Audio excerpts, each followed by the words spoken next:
ನಾನು ಚಾಚಾ ಅವ್ರ ವಿಡಿಯೋ ಮಾಡಿದ್ದೆ. ಈ ವಿಡಿಯೋ ಎಲ್ಲಾ ಕಡೆ ಶೇರ್ ಆಗಬೇಕು, ಈ ವಿಡಿಯೋ ಎಲ್ಲಾ ಕಡೆನೂ ಸ್ಪ್ರೆಡ್ ಆಗಬೇಕು ಅಂತ ಹೇಳಿದ್ದೆ. 100% ಮಾಡಿದ್ದೀರಾ. 1 ಲಕ್ಷ ವ್ಯೂಸ್ ಹೋಗಿದೆ. ಬರೀ 4 ಸಬ್ಸ್ಕ್ರೈಬರ್ ವ್ಯಕ್ತಿಗೆ ನೀವು 1 ಲಕ್ಷ ವ್ಯೂಸ್ ಹೋಗ್ಬೇಕು ಅಂದ್ರೆ ಸುಮ್ಮನೆ ಅಲ್ಲ. ಇದು ಡಿ ಬಾಸ್ ಅಭಿಮಾನಿಗಳ ಪವರ್ ಏನು ಅಂತ ಹೇಳಿ ತೋರಿಸಿದ್ದೀರಾ. ಮತ್ತೆ ತುಂಬಾ ಶೇರ್ ಆಗಿದೆ, ಮತ್ತೆ ಕಮೆಂಟ್ಸ್ ತುಂಬಾ ಬರ್ತಾ ಇದೆ. ನಮ್ಮ ಬಾಸ್ ಹೆಸರೇ ಬರ್ತಾ JD ಬಾಸ್ ಅಂದ್ಬಿಟ್ಟು ನನಗೆ ತುಂಬಾ ಖುಷಿ ಆಗ್ತೈತೆ. ನಮ್ಮ ಡಿ ಬಾಸ್ ಅಭಿಮಾನಿಗಳು ಮನ್ಸು ಮಾಡಿದ್ರೆ ಏನ್ ಬೇಕಾದ್ರೂ ಮಾಡ್ತೀರಾ. ಯಾಕೆಂದ್ರೆ ಒಬ್ಬ ಕಾಮನ್ ಪರ್ಸನ್ ನ ಎಲ್ಲಿಂದ ಎಲ್ಲಿವರೆಗೆ ತಗೊಂಡೋಗ್ತೀರಾ ಅಂತಾನೆ ಹೇಳಕ್ಕಾಗಲ್ಲ. ಒಬ್ಬ ಫುಟ್ಪಾತ್ ಅಲ್ಲಿ ಮಲಗಿರ್ತಾನೆ ಮನುಷ್ಯ, ಅವನಿಗೆ ತಿನ್ನಕ್ ಊಟ ಇರಲ್ಲ.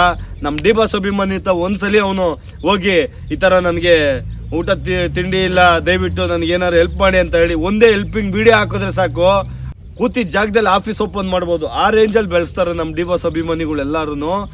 ನನಗೆ ತುಂಬಾ ಖುಷಿ ಆಗ್ತೈತೆ. ನಮ್ಮ ಡಿ ಬಾಸ್ ಅಭಿಮಾನಿಗಳು ಈ ತರ ನನ್ನ ಸಪೋರ್ಟ್ ಮಾಡ್ಕೊಂಡು ಹೋಗ್ತಾ ಇದಾರೆ ಅಂದ್ಬಿಟ್ಟು. ಲೈಕ್ ಅಂತೂ 1 ಲಕ್ಷ ಹೋಗಿದೆ. 1 ಲಕ್ಷ ಹೋಗ್ಬೇಕು ಅಂದ್ರೆ ಸುಮ್ಮನೆ ಅಲ್ಲ ಒಂದು ವಿಡಿಯೋ. ತುಂಬಾ ಜನ ಇಷ್ಟಪಟ್ಟು ನೋಡಿದೀರಾ. ಒಬ್ಬ ನನಗೆ ಚಾಚಾಗೆ ಸಪೋರ್ಟ್ ಆಗ್ತಿದ್ಯಲ್ಲ ಅಂತ ಅದೊಂದು ಖುಷಿ ನನಗೆ. ದಯವಿಟ್ಟು ನನ್ನ ವಿಡಿಯೋಯಿಂದ ಚಾಚಾಗೆ ನಾವು ಸಪೋರ್ಟ್ ಆಗಿದ್ರೆ ಡಿ ಬಾಸ್ ನನ್ನ ಕಡೆಯಿಂದ ಅಲ್ಲ, ಅದು ನಮ್ಮ ಬಾಸ್ ಕಡೆಯಿಂದ ಆಗಿರೋ ಸಪೋರ್ಟ್.